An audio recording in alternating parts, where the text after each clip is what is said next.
¿Qué tal? Bienvenidos a Cuídate, el espacio más social de la 8 de Bierzo. Hoy además hemos elegido un tema que está en el ADN de este programa, cuidados, aunque también vamos a hablar de automedicación. Vamos a conocer de la mano de una profesional de enfermería y de farmacia cómo han cambiado nuestros hábitos de cuidado y también de consumo de medicamentos.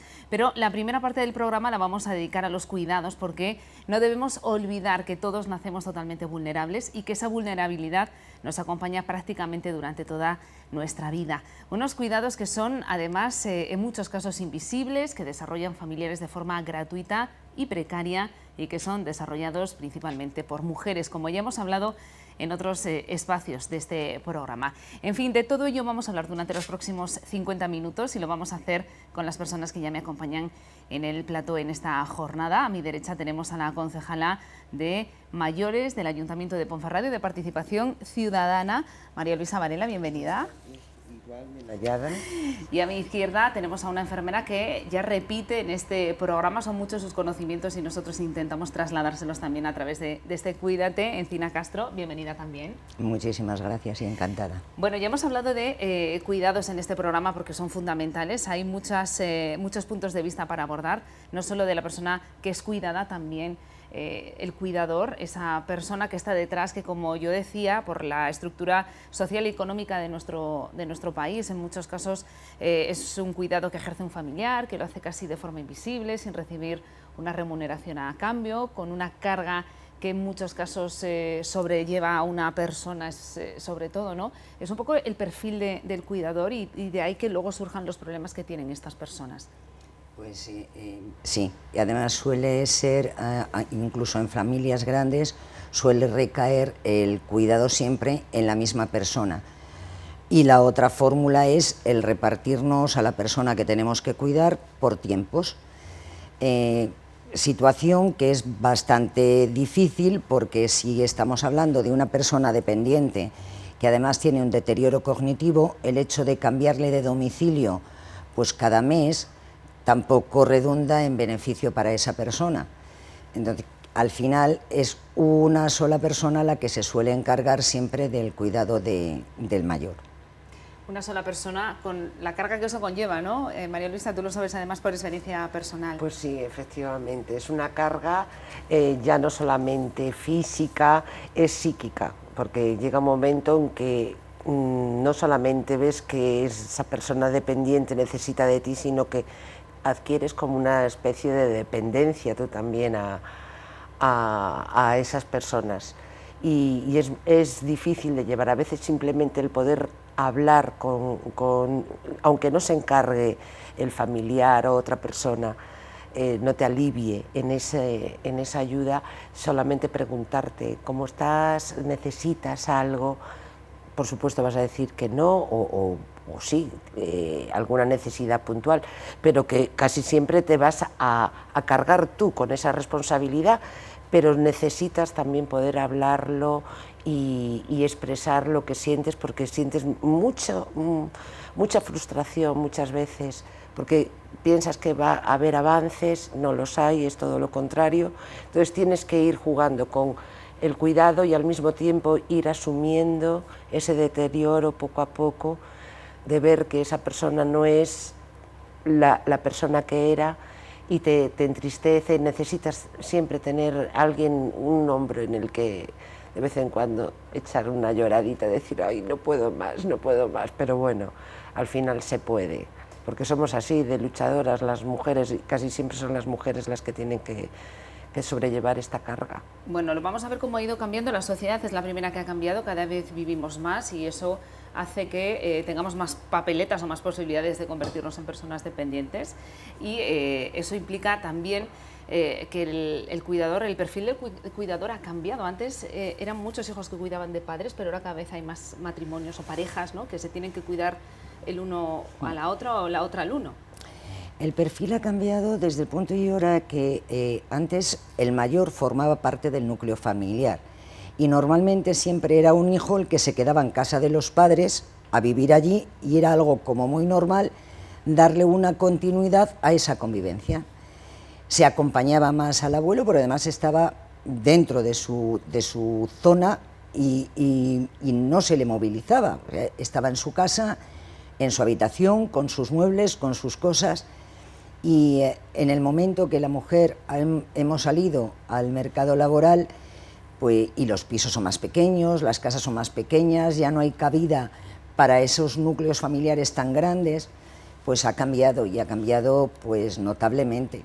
De hecho, hay más demanda de residencias, pues porque un matrimonio que tenga 1 o 2 hijos en pisos como los que tenemos ahora, que son habitaciones pequeñas, 2 o 3 dormitorios, pues no hay espacio para el abuelo. Y si lo hay, es pues apiñándonos todos e intentando buscar soluciones para hacer cambios de horarios y cambios de cosas para que el abuelo no quede solo en casa, y sobre todo cuando es dependiente. Pero luego se plantean los desafíos, ¿no?, que tiene el cuidador, porque de repente una persona porque tú eres profesional de la enfermería, pero una persona normal se ve convertida en una enfermera, se ve convertida en casi fisioterapeuta, tiene que administrar medicamentos, tiene que también dar apoyo moral, ¿no?, a la persona que se convierte en dependiente, y que evidentemente también necesita un proceso de adaptación, me imagino, a su nueva condición de persona dependiente.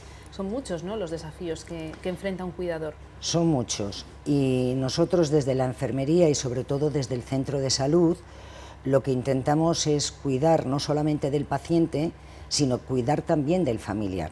Paciente y familia, comunidad terapéutica, sobre todo para adiestrar o enseñarle habilidades al cuidador para poder cuidar. No es lo mismo tener una persona encamada y moverla de cualquier forma, porque yo me voy a lesionar y además le voy a hacer daño a la persona a que estoy cuidando, y luego el manejar la medicación, el quitarle el miedo pues a los calmantes, y quitar pequeños mitos. Se ha desmitificado, por ejemplo, fármacos pues para tranquilizarlos o para dormir. Bueno, como ayer durmió mal, en vez de las 3 gotas que me mandó el geriatra de haloperidol, pues le voy a dar 3 o 4 más, o un chorrito, y no le damos importancia. Ese chorrito o esas 2 o 3 gotas más que estamos poniendo del fármaco para dormir, lo damos sin conocimiento. Esa persona, por su problema vascular, que está íntimamente relacionado con su edad, porque ya es una persona mayor, no se va a absorber bien, porque seguramente su riñón ya no esté funcionando bien, y al final dentro del organismo quedan niveles tóxicos del medicamento, y tenemos un efecto adverso que no lo buscábamos. Entonces, enseñarles a que si yo necesito darle más medicación, tiene que ser previo a la consulta con el médico que le lleva para que ajuste la medicación, y no darlo de una forma espontánea. Bueno, pues precisamente suministrar medicamentos, o ese asesoramiento que dan los profesionales de los centros de salud, hemos asistido en el Centro de Salud de Pico Tuerto a un taller que se desarrolla en varias sesiones para que los cuidadores sepan o aprendan ese largo camino que es el de los cuidados. Son muchas las cuestiones que preocupan a un cuidador, desde la comunicación al manejo, como decía Encina, de la persona que a lo mejor tiene una incapacidad, o incluso a suministrar, como decimos, medicamentos, o a pedir ayuda, o a hacer también esa terapia psicológica. Así que vamos a conocer cómo se desarrolla ese taller que se gestiona, como decimos, en el Centro de Salud de Pico Tuerto, y que detectan, son los profesionales de la enfermería precisamente los que detectan casos de cuidadores que necesitan un respiro, necesitan una pequeña formación, y les invitan a participar en estos talleres que acaban de comenzar. Vamos a verlo. Cuando una persona se convierte en cuidadora, se olvida de sí misma, pero es importante que la persona que cuida empiece por cuidarse a sí misma. Un trabajo de concienciación que realiza el equipo de enfermería del Centro de Salud de Pico Tuerto desde el año 2007. Una vez al año ponen en marcha un programa de atención al cuidador en el que a través de talleres abordan cuestiones que surgen cuando una persona tiene a un dependiente a su cargo. Nos parece súper importante porque la tarea del cuidador es una tarea que a veces queda invisible, y lo que queremos es dar visibilidad a lo que hace una persona cuidadora, que cuida pues de su marido, de su padre o de algún familiar generalmente. Generalmente son mujeres, aunque hay un tanto por ciento cada vez más de hombres. El taller, ya como te digo, lo hemos dividido en 7 sesiones, entonces tratamos la comunicación, tratamos los sentimientos, cómo cuidarte tú, cómo cuidar a la persona que estás cuidando. También esto lo realizamos entre enfermeras residentes, enfermeras residentes que se están formando con nosotros en el centro y colaboran con nosotros siempre las alumnas de enfermería que se encuentran en ese momento rotando con nosotros. ¿Cuál es la idea? La idea es que esa persona que cuida se sienta mejor y que adquiera algunas habilidades para su vida diaria.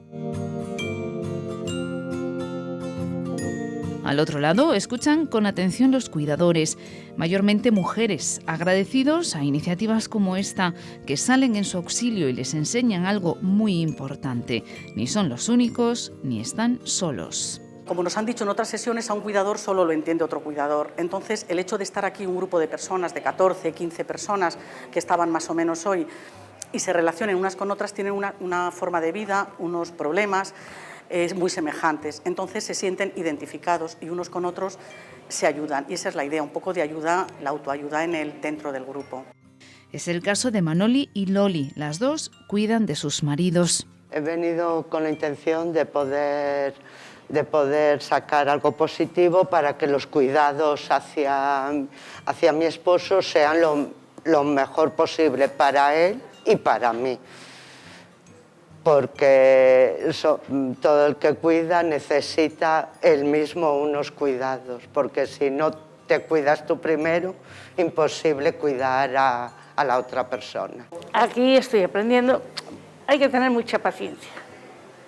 Y muchas veces, él, claro, se ve como se ve, era muy ágil, muy esto, pues muchas veces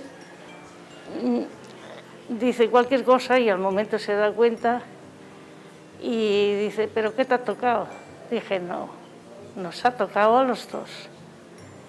Como te ha tocado a ti, pues yo, oye, hay que cuidarnos mutuamente y hay que tener mucha paciencia. Y antes de decir una palabra, prefiero marcharme para el fondo y no decir nada porque él sufre mucho también.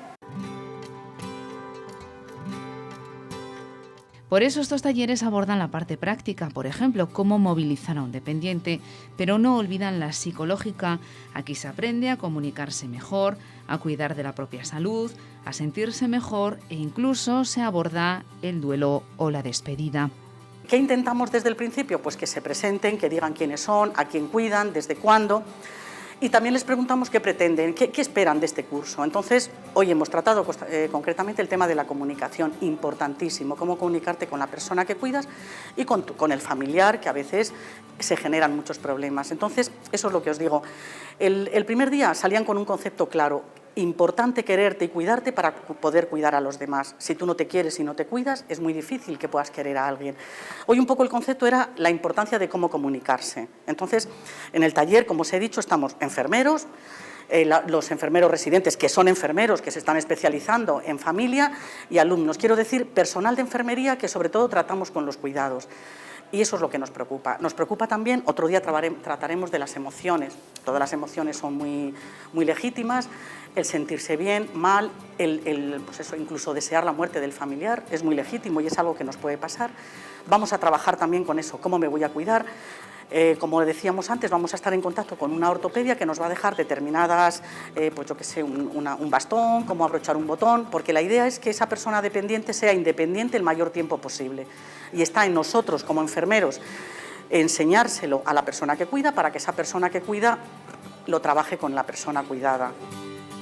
El éxito de este taller radica sobre todo en los profesionales de enfermería. No es fácil para un cuidador darse cuenta de que necesita ayuda y ahí su enfermera de cabecera juega un papel fundamental, reclutando a los cuidadores y cuidadoras para recibir esta ayuda. Hay una figura muy importante que es su enfermera de familia, su enfermera de cabecera que la conoce y son las que captan a esa persona. Una enfermera no es una técnica, una enfermera es una persona que sobre todo presta cuidados y una enfermera se preocupa por todos y se preocupa por ese cuidador. Hay una cosa que nosotros llamamos sobrecarga del cuidador y un enfermero o enfermera está pendiente de esa sobrecarga que tiene el cuidador. Dice, ojo, esta persona se está cargando, hay que cuidarse. Entonces, cuando hacemos esos talleres, los enfermeros tienen captadas a esas personas que notan ellos que tienen esa sobrecarga. Las invitan al taller y ellos vienen al taller.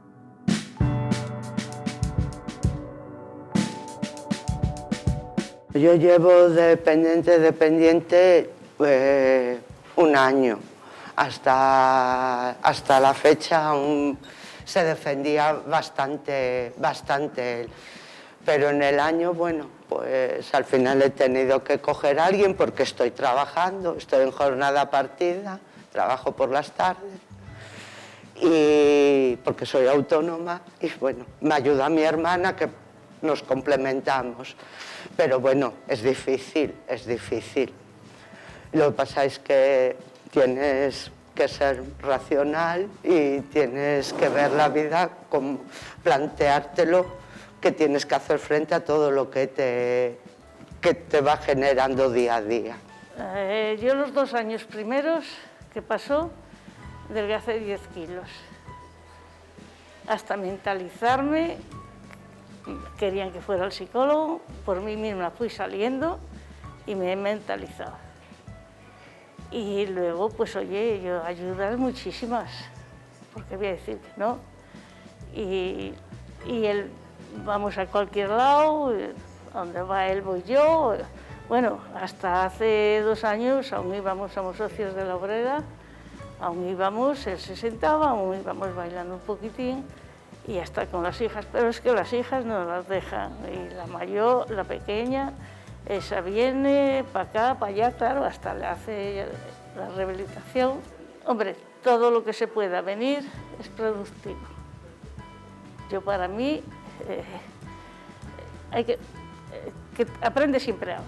La verdad es que a la gente, cuando hacemos una encuesta de satisfacción, les gusta el curso, se sienten bien y siempre nos ponen alguna mejora, que les preguntamos qué podemos mejorar, qué podemos hacer más para poder ayudaros mejor.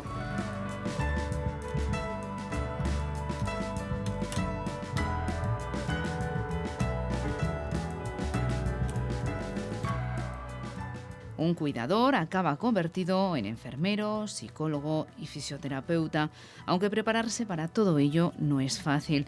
Por eso cuentan con el apoyo del personal de enfermería, que les transmiten sus conocimientos en algo, por ejemplo, tan importante como la medicación.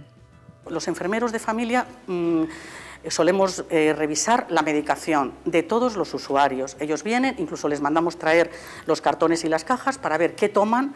Igual toman cosas que ya les han retirado hace tiempo y valoramos esa medicación. Y valoramos esa medicación con la persona que es capaz, o sea, que puede hacerlo, y con el cuidador de la persona que cuida. Y colaboran muchísimo. No podríamos nosotros, con la limitación que tenemos de recursos como enfermeros, estar en casa de todos los usuarios, todo lo que necesitan. Entonces, formamos a ese cuidador pues, para las tareas de cómo curar, de cómo colocar, de los cambios posturales y de cómo repasamos la medicación con ellos de manera sistemática. Es una labor importantísima en cuanto a la enfermería, que lleva tiempo y que la trabajamos desde siempre.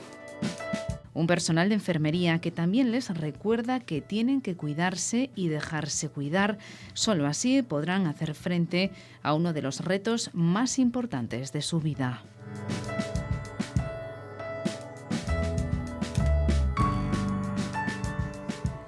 Bueno, estáis hechos de otra pasta los enfermeros y enfermeras, ¿eh? Yo creo que es por cuestión de entrenamiento, porque cuando te encuentras en la calle con una persona como por ejemplo María Luisa, que ha estado mucho tiempo cuidando, pues te das cuenta de que lo lleva también innato. Tú piensas que el ser humano está diseñado para cuidar desde el día en que nace. De hecho, por eso vivimos en sociedad, ¿no? Porque realmente necesitamos claro. a los demás, porque somos vulnerables desde que nacemos, tardamos 1 año en aprender a caminar, 2 en aprender a hablar, 4 en tener un poquito de autonomía para vestirnos, asearnos, es decir, que poco a poco vamos desarrollando capacidades, pero la tendencia siempre es la vulnerabilidad y la dependencia. Nacemos dependientes y morimos dependientes. Y el cuidar, tú fíjate que a lo mejor tienes niños pequeños jugando en el parque y uno se cae y enseguida van todos a ver qué le ha pasado, a consolar, es decir, lo del el cuidar es algo innato. Otra cosa es desarrollar las habilidades adecuadas para poder cuidar correctamente cuidándote, que era lo que decían mis compañeros de primaria. Saber cuidarse para poder cuidar bien. Si no sabes cuidarte y no sabes cuándo poner freno y no tienes tus momentos de respiro, pues es complicado. La diferencia que yo tengo, yo estoy cuidando a mi madre dependiente, que la tengo en mi casa, con un Alzheimer muy avanzado, y claro, yo ya lo llevo de aprendizaje anterior a tenerla que cuidar. Entonces, ahí sí que le saco un poquito de ventaja, el repetirle las cosas 400 veces, que cuando entran en bucle y se ponen agresivos, cortar y desviar la atención a otra causa, no darles órdenes, no atosigar, no. Todas estas cosas que cuando hay mucha confianza, pues porque de quien estás cuidando es de tu madre o de tu padre, pues al final terminamos echándole la culpa a la persona que cuidamos de que no responda como a nosotros nos gustaría, sin darnos cuenta de que esa persona tiene un deterioro cognitivo. Ahí es donde entra la enfermería y sobre todo, como os dije antes, desde atención primaria. La enfermera de salud comunitaria del centro de salud es la que más conoce a todo el núcleo familiar. Nosotras en el hospital conoces al paciente que te ingresa y al acompañante o a las visitas que va teniendo durante el periodo que está ahí, pero no tenemos una continuidad. En primaria sí, en primaria los conocen desde que son niños, que se han casado, que luego han tenido sus propios hijos, que el padre se ha hecho mayor. La salud es mucho más global y se puede mirar la salud desde un punto de vista holístico. De tal forma que si yo antes formaba parte de ese cupo y mi madre se ha ido haciendo mayor, mi médico y mi enfermera de cupo del centro de salud saben perfectamente a qué problemas me estoy enfrentando. Y están ahí y te llaman y te hacen seguimiento y si es necesario, educación sanitaria y la evaluación de los momentos de respiro, para que no haya una claudicación familiar, evidentemente. Programas como el que hemos visto, es uno de los objetivos de este programa, acercarle también a la gente que nos vea los recursos, ¿no?, con los que cuenta en el municipio de Ponferrada, y en este caso es el profesional de la enfermería, el más cercano, el que, como dice Encina, hace un seguimiento más próximo, el que está siempre para escuchar a la persona dependiente y también a la persona que le cuida en muchos casos. Cualquier duda que tengan es ahí, ¿no?, a donde deben acudir cuando no se sienta solo, tenga una duda, necesite parar, respirar, preguntar, que no duden, ¿no?, en consultar.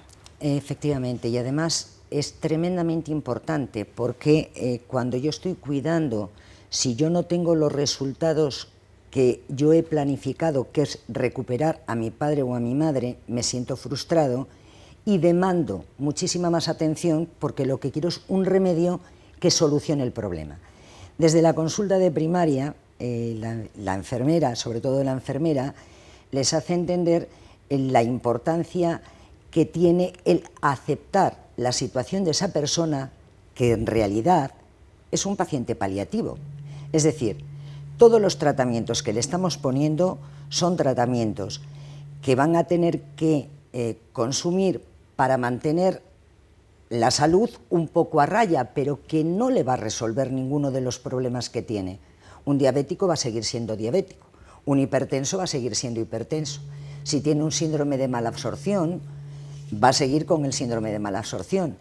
Los fármacos lo que van a hacer es aliviar, pero tienen un problema de salud que no se lo vamos a curar. Entonces, desde atención primaria, esa es la labor que hacen, intentar normalizar un poco las patologías que tiene esa persona y aceptar el deterioro progresivo, que evidentemente lo van a enfrentar. Pero estos talleres no dejan pasar también la oportunidad de hablar del duelo, ¿no?, y de la despedida, porque efectivamente cuando cuidamos a una persona con un deterioro sabemos también a lo que nos exponemos, pero también se genera una dependencia. Alguna de las protagonistas, Loli, Manoli, que decían, ¿no?, que tienes que ser racional, ¿no?, y asumir lo que te trae la vida. Y por otro lado, pues como definía Loli, su marido tuvo un ictus y adelgazó 10 kilos, ¿no?, ese batacazo inicial, esa readaptación vital que supone, ¿no?, incorporar a la familia a una persona dependiente o una persona que no lo era y que pasa a ser dependiente. Supongo que es un proceso de adaptación que bueno, cada persona tardará más o menos en digerirlo, ¿no? Sí, y ahí el equipo sanitario tenemos mucho que aportar. Sí que es cierto, tal y como se habló en el reportaje, que cantidad de veces lo que tenemos que hacer es generar en el cuidador la necesidad de demandar ayuda, porque la mayoría de las veces se cierran. Se cierran pues porque consideran que si piden ayuda están reconociendo que no están suficientemente capacitados para cuidar. Y eso no es así. O sea, son miedos que son absolutamente normales.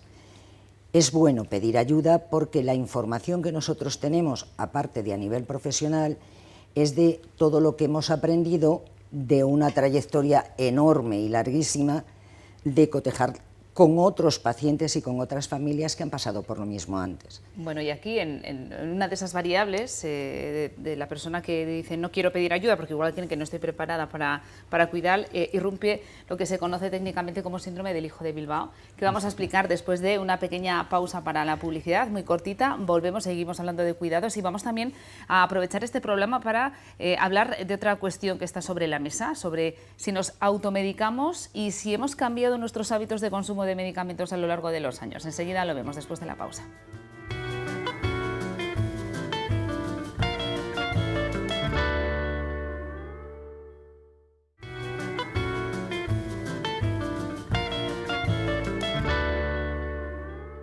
Pues continuamos en este Cuídate, estamos hablando de cuidados, de ese tema que podríamos estar hablando toda la temporada prácticamente, de los cuidados que surgen cuando irrumpe en nuestra vida una persona dependiente y cómo ese cuidador tiene que aprender también a cuidarse, a dejarse cuidar para poder asumir con la suficiente entereza esa situación que sobrevenida. Y en ese contexto estábamos hablando antes de la pausa para la publicidad de un síndrome que yo desconocía, el síndrome del hijo de Bilbao, que existe y que está recogido en los libros, ¿no? Sí, sí. ¿Y qué consiste? Porque hablábamos también un poco de ese sentimiento siempre como de sensación de no estar haciendo todo lo que uno puede, ¿no? Cuando tiene una persona dependiente, porque tú das lo mejor que tienes, pero ese deterioro cognitivo sigue avanzando, aunque tú pongas todo de tu parte. Y muchas veces el cuidador se echa encima de sí mismo esa culpa, ¿no? Ese estancamiento en la salud de la persona que cuida, y tenemos que decir que es normal y que cuando uno sienta eso, pues quizás necesita ayuda y debería ponerse a manos de un profesional para que le explique precisamente que es un proceso normal. Y en medio de todas esas dudas que surge este síndrome, ¿no? El del hijo de Bilbao. Sí. Y sobre todo, fíjate, el permitirse, el no saberlo todo, el poderse permitir uno equivocarse, porque te puedes equivocar.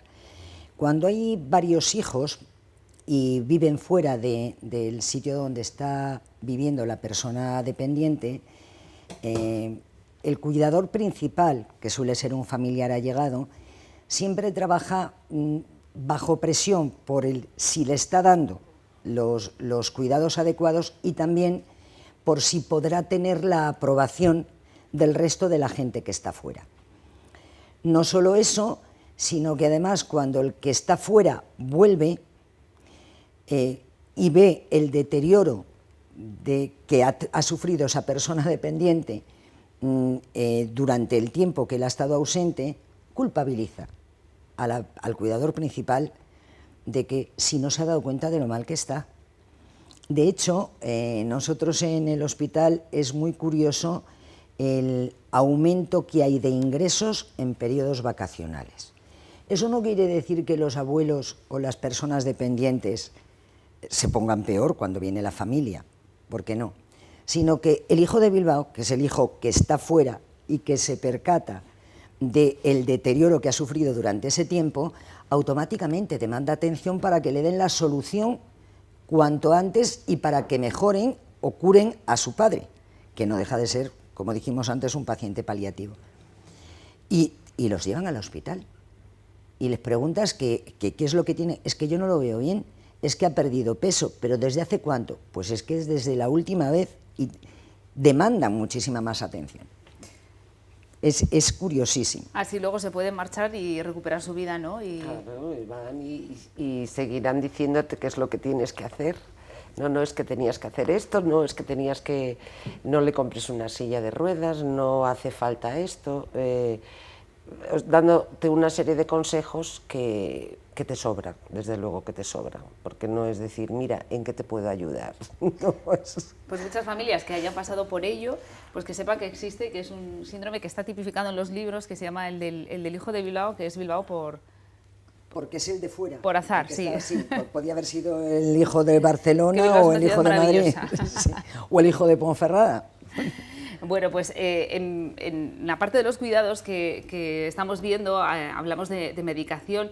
La medicación siempre se suele complicar cuando uno va avanzando en edad, cuando esas patologías que son propias de la edad, cuando uno está sano, entre tomarse un ibuprofeno o un paracetamol, pues no pasa nada, ¿no? Pero cuando uno ya empieza a tener algún problema de colesterol o algún problema de las cuestiones que suelen ser normales ya cuando uno va cumpliendo años, la cosa se empieza a complicar y ojo con automedicarse, ¿no? Claro, ojo con automedicarse y ojo con no estar atento a las explicaciones de la enfermera del centro de salud. Por lo mismo que se comentó antes en el reportaje.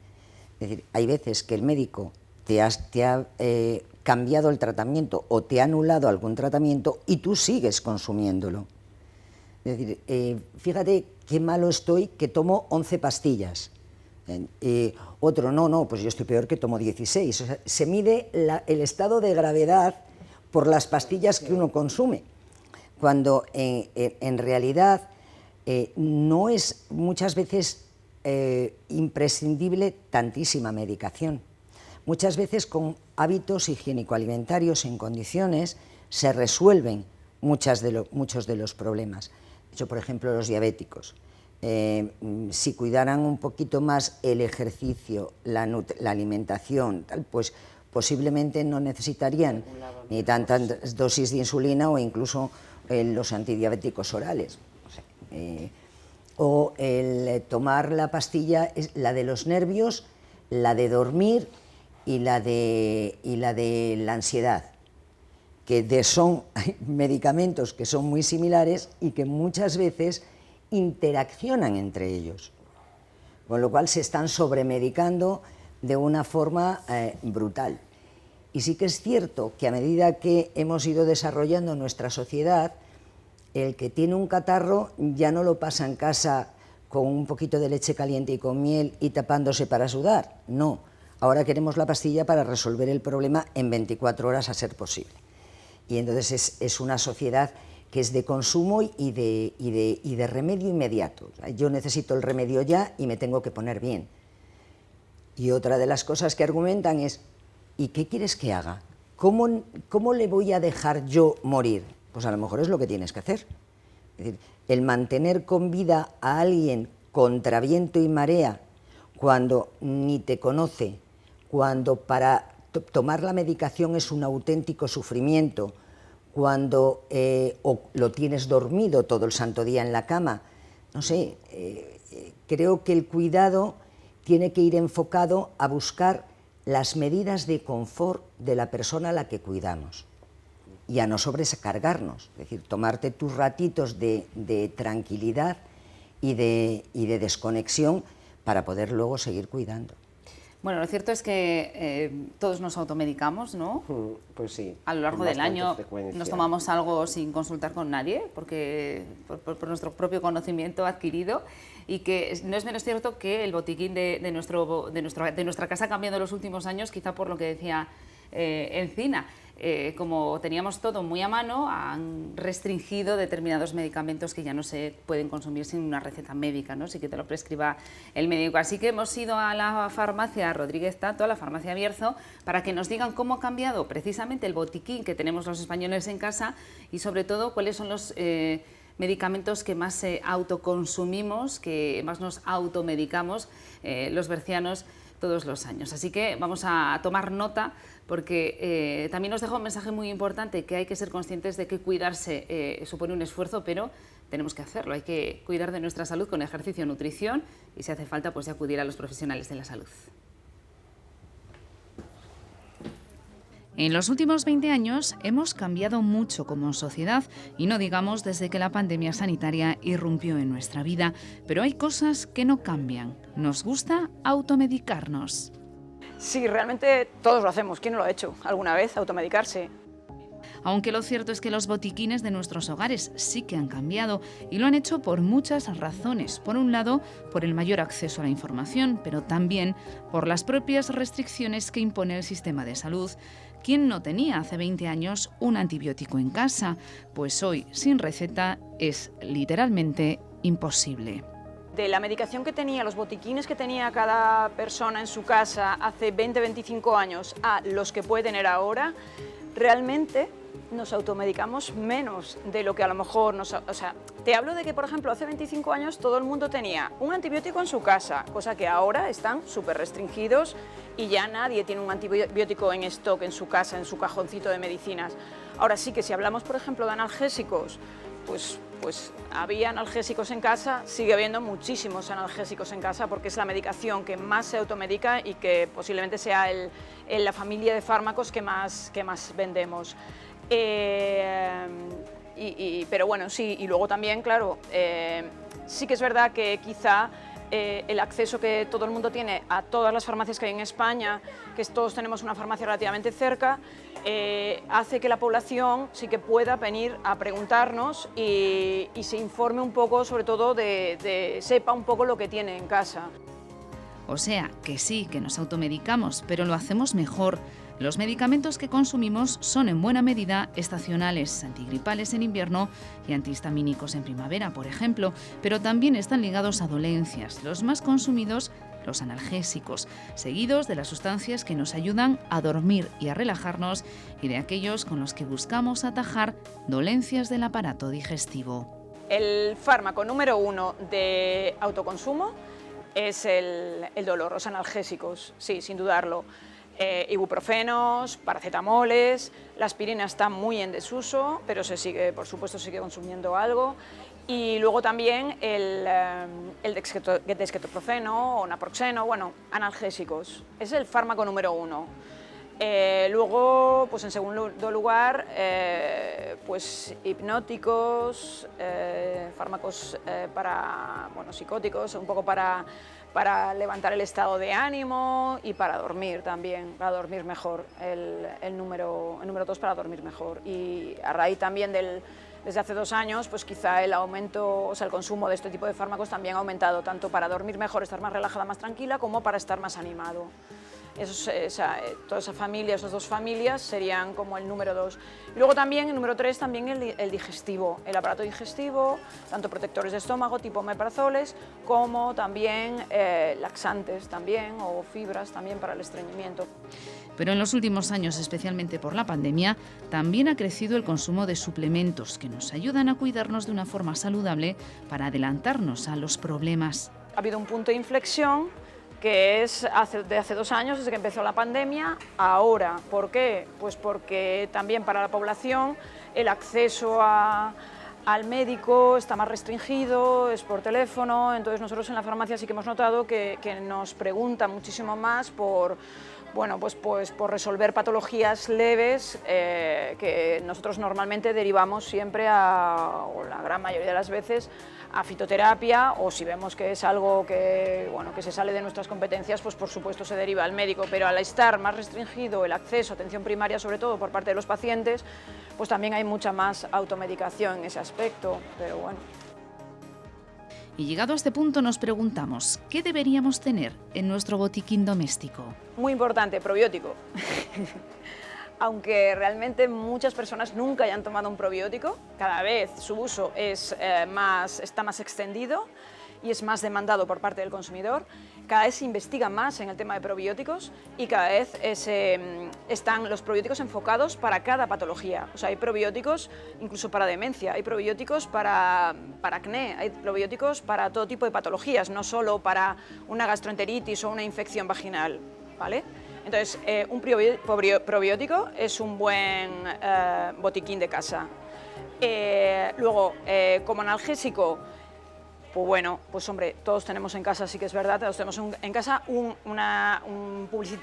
fármaco publicitario analgésico tipo paracetamol, tipo aspirina o tipo ibuprofeno, ¿vale? Eso pues, siempre hay que tenerlo por un dolor fuerte, agudo. ¿Que queremos una alternativa en fitoterapia? Pues nos vamos por ejemplo, a una sinergia que incluya el arpagofito o la cúrcuma, que son muy buenos analgésicos antiinflamatorios para aliviar y controlar ese dolor en fitoterapia. Vale, para estar más relajados y dormir mejor, pues también de botiquín podemos tener, o para cuando viajemos, que a lo mejor el tema del jet lag, o que simplemente el hecho de viajar a lo mejor en España nos produzca un poco de desorden en el sueño, pues una melatonina unida en sinergia con una pasiflora, una amapola de California. Y luego también una fibra, a lo mejor, para gente sobre todo propensa a tener estreñimiento, ya no solo por estar en casa, sino por viajar también, para complementar cuando viaja para el tema del estreñimiento que suele producirse. Y lo más importante, adquirir la conciencia de que nadie nos va a cuidar mejor que nosotros mismos. Debemos autocuidarnos, aunque a veces suponga un esfuerzo. El fármaco es súper importante, el efecto potente que tiene un fármaco es súper importante, pero hay veces, muchas veces, que un problema leve lo podemos solucionar con un cambio de hábitos alimenticios, un cambio de estilos de vida saludables y una suplementación para cada caso y para cada problema y para cada persona, buscada y encajada para cada persona y cada problema, pero es que se pueden solucionar muchísimas, que es lo que tratamos de hacer siempre en la farmacia, intentar solucionar, intentar corregir ciertas cosas sin necesidad de llegar al fármaco. Cuando se necesita, por supuesto que está ahí, es excelente, porque bueno, es una concienciación y quizás lo más difícil. Y hay gente que rápidamente lo entiende y otra gente que piensa que, bueno, que alguien puede solucionarle, pues siempre busca parches, pero al final es como, o sea, tenemos que saber que somos nosotros y nuestro cuerpo, hay una cosa que antiguamente la definición de salud era como la ausencia de enfermedad, pero hoy en día eso ya está superado, o sea, eso no puede ser así.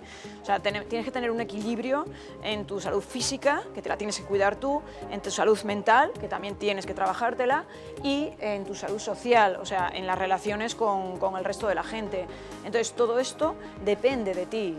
Entonces, pues siempre todos podemos ayudarnos, pero si no nos concienciamos, por mucho que nos digan, o sea, la teoría está ahí, o sea, hoy en día es el mundo de la información, lo tenemos todo accesible, pero tenemos que ser responsables con nosotros mismos siempre y en todo, y entonces, pues bueno, es ese trabajo de concienciación y a partir de ahí, pues hacer el cambio. Las farmacias se han convertido en ese espacio donde solucionar nuestros problemas de salud, sobre todo desde que la pandemia ha limitado nuestro acceso al sistema público, pero a veces no queda más remedio que acudir al médico para que sea él quien nos paute el tratamiento y nos evite una automedicación que siempre tiene que tener límites, porque con la salud no se juega.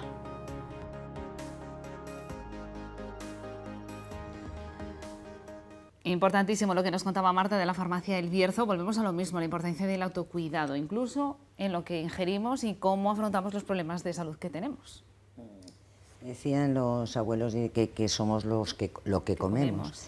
Sí que es cierto que muchos de los problemas que podemos tener habitualmente se pueden resolver con unos buenos hábitos higiénico-alimentarios.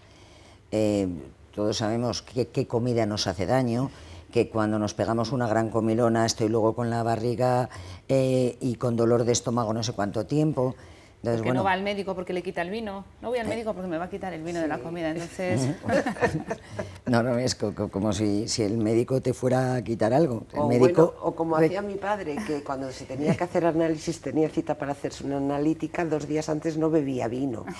Bueno, pero para que no salieran en el análisis. Para que no salieran en el análisis. Eso lo hacen los diabéticos. También. Cuando van a la consulta de primaria, 4 o 5 días antes empiezan a hacer la dieta estricta, para que no le echen la bronca. Y dices, bueno, a ver, ¿de quién es la enfermedad? Sí. La enfermedad es tuya. Lo lógico es que tú cuentes realmente qué es lo que estás consumiendo y cuáles son los alimentos que más te apetece comer para que te elaboren una dieta un poco más personalizada, ¿no? Porque a la enfermera no le va a molestar si a ti te sube y te baja la glucosa y te hace picos. A ella le va a dar lo mismo. Lo importante es que tú puedas mantener unos niveles glicémicos, porque además cada cierto tiempo le hacen la hemoglobina glicosilada, o sea, que sabes los últimos meses lo que has consumido. Entonces, no somos el enemigo. A ver, nuestra labor desde enfermería es cuidar, y cuidar desde un punto de vista holístico. De una forma global y adecuar nuestros conocimientos a las necesidades de la persona que pretendemos ayudar y cuidar. Ese es nuestro cometido. no, a ver, enfadarse es que es una tontería. La enfermedad que tiene el usuario que viene a mi consulta no es mía, es de él. Entonces, lo lógico es que hable con honestidad y con sinceridad para poder recibir ayuda. Pero sí que es verdad que en este país teníamos una relación como, bueno, muy permisiva, aunque pensando en los Estados Unidos, donde las medicinas se compran en el supermercado, hay una parte siempre reservada para medicinas, quizá por eso hay tantas adicciones, ¿no? Que muchos famosos son adictos a medicinas que en España no se pueden comprar en otro lugar que en la farmacia, y ya muchos con receta médica. Incluso la sorpresa cuando uno llegaba a la farmacia a pedir un ibuprofeno de 600 y empezó a estar regulado y solo te dispensan el de 400. Si el de 400 te soluciona el problema, ¿para qué tomarte el de 600? ¿no? Pero estaba estandarizado el de 600, son hábitos que nos cuesta modificar y que nos definen también como sociedad, ¿no? Nuestra relación o nuestra dependencia. Me duele algo, me tomo una medicina. Hay otras cosas que podemos hacer antes de usar el analgésico, que la verdad es que es una metáfora de la vida, ¿no? El analgésico es el medicamento que más se vende, quizá por nuestra intolerancia al dolor emocional, al dolor físico. A ver, y además es que tomamos analgésicos para todo, es decir, si a mí me duele la cabeza me tomo una aspirina, ácido acetilsalicílico. Bueno, pues cada analgésico es específico para un tipo de dolor diferente. La aspirina realmente es el analgésico de elección en el dolor óseo, no en el dolor de cabeza. Y si me duele la cabeza, tendré que averiguar el por qué me duele la cabeza. Si es por un problema isquémico, si es por tensional, si es por... No siempre duele la cabeza por lo mismo. Si tienes una cefalea en racimos o es pulsátil, depende del tipo de dolor. O me duele pues la barriga y me duele de una forma pues localizada. O me duele en cinturón, o es un dolor punzante, o es... Cada analgésico es específico para un tipo de dolor diferente. Y luego entender que hay analgésicos del primer escalón que tenemos y que a esos analgésicos del primer escalón tienes otros que son coadyuvantes o adyuvantes, o sea, que potencian o que suman. Luego tenemos analgésicos del segundo escalón. ¿Quién no le ha dado a su niño en alguna ocasión el Codeisan, por ejemplo? El jarabe, el Codeisan. Bueno, pues el Codeisan sí que es verdad que inhibe la tos, es cierto, pero tiene codeína. Y la codeína es un opioide, lo saben. Bueno, me parece que ahora solamente ya se vende con receta. Y luego los del tercer escalón, que ahí ya tenemos los analgésicos opioides. Pero no sabemos manejar bien los analgésicos. Tomamos los analgésicos, me duele la cabeza, me tomo un ibuprofeno. ¿No será mejor que en vez de tratar solo el dolor, trates la causa del dolor? El picante muchas veces da dolor de cabeza. Sí. La falta de hidratación puede provocar dolor de cabeza. El tomar las cosas muy saladas puede provocar dolor de cabeza o dolor articular. Si yo tomo mucho tomate, me duelen las articulaciones, porque puedo hacer pues una crisis gotosa. Pues habrá que tratar la causa, porque el parchear no nos va a llevar a nada. Es mejor averiguar cuál es la causa, tratar esa causa para evitar el dolor. ¿Y cómo adquirimos esos conocimientos? Porque claro, tú eres un libro abierto de sabiduría, pero yo cuando me duele algo me tomo un Spidifen porque a mí es el que me sienta bien. Y a mí me lo tomo para todo. Porque no sé, debe ser empatía, porque el Spidifen a mí me recupera. Que a lo mejor para todo lo que me lo tomo no es eficaz el Spidifen. Y a lo mejor es un efecto placebo en mi cuerpo. Pero yo creo que esa es un poco la tendencia general, ¿no? Uno tiene un analgésico de referencia y lo lleva siempre en el bolso y para cualquier problema, por si acaso me lo voy a tomar. Seguro que si tienes algún dolor y te tomas un clorhidrato de oxicodona, que es un opioide del tercer escalón muy potente, también te lo quita, pero no es de recibo. Quiero decir, si ese dolor es persistente y se repite en el tiempo, hay que acudir ya al profesional. Yo te recomendaría que lo consultaras con tu médico de cabecera, para que haga una buena anamnesis y, si es necesario, te deriven y sepan cuál es la causa. ¿Que puede ser somática? Sí, pero entre el dolor psicológico o el dolor físico no hay diferencia. Hay una máxima en el cuidado, que es cuando el paciente dice que le duele, es que le duele. y habrá que tratarlo desde un punto de vista holístico. O puede ser tensional, muchos dolores de cabeza. Si tú, por ejemplo, que estás sometida a estrés, que estás siempre delante de las cámaras, pendiente de lo que vas a hacer, de que seguramente tengas contracturas y tengas tus cervicales fastidiadas y te pueda doler la cabeza por ese motivo. Bueno, pues a lo mejor radica en que te enseñemos una serie de técnicas para poderte relajar o una serie de formas de respirar y de ventilar para provocar una relajación, y te puede ayudar. Entonces, pero habrá que saber la causa. Bueno, aquí la protagonista no soy yo, simplemente quería poner una referencia, y lo importante es que la gente entienda que cada cosa que se introduzca en su cuerpo, que lo haga de forma consciente, ¿no? Y que se informe y que consulte. Si tiene una patología, un problema que siempre es recurrente, debe consultarlo con el médico y que le oriente para tener ese medicamento al que echar mano cuando uno ya no puede más, pero que sea consciente, ¿no? de que el cuerpo es el que tenemos y que la salud es nuestra y tenemos que cuidarla. Además, fíjate, si lo consultas con el médico, te va a recetar un fármaco. Si yo me recetan un paracetamol, yo voy a poder tomar un paracetamol de 8,50 cada 8 horas. Si me paso de esa dosis, que podría tomarlo cada 6, puede ser hepatotóxico. Es decir, si a mí el médico es el que me prescribe, me va a decir, si con esto no es suficiente, puedes intercalar este otro. Y si pese a eso continúa, pues este otro. Es decir, el tener un tratamiento para poder tratar el dolor desde una forma racional, porque el dolor realmente, a mi modo de entender, sirve para muy poco, o para nada.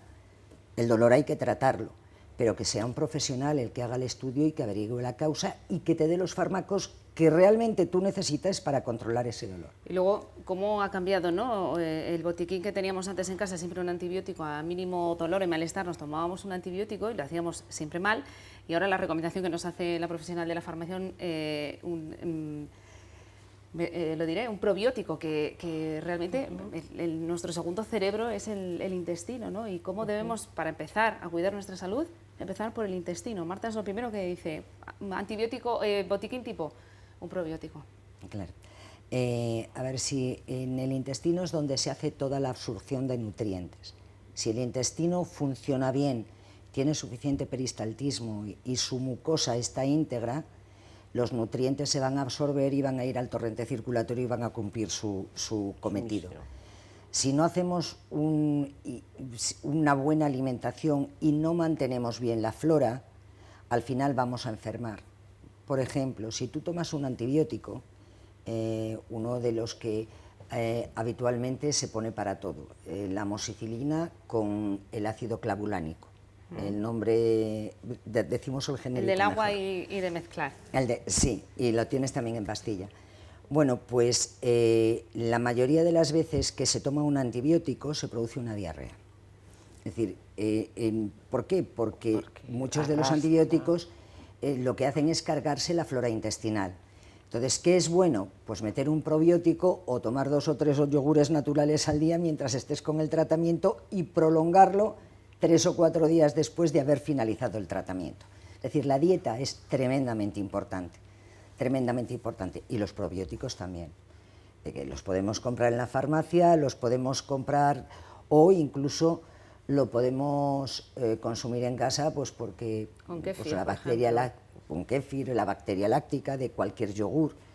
Es decir, tenemos y otro tipo de probióticos que sin lugar a dudas son estupendos. De hecho, en medicina alopática, no solamente en medicina natural, también se utilizan los probióticos.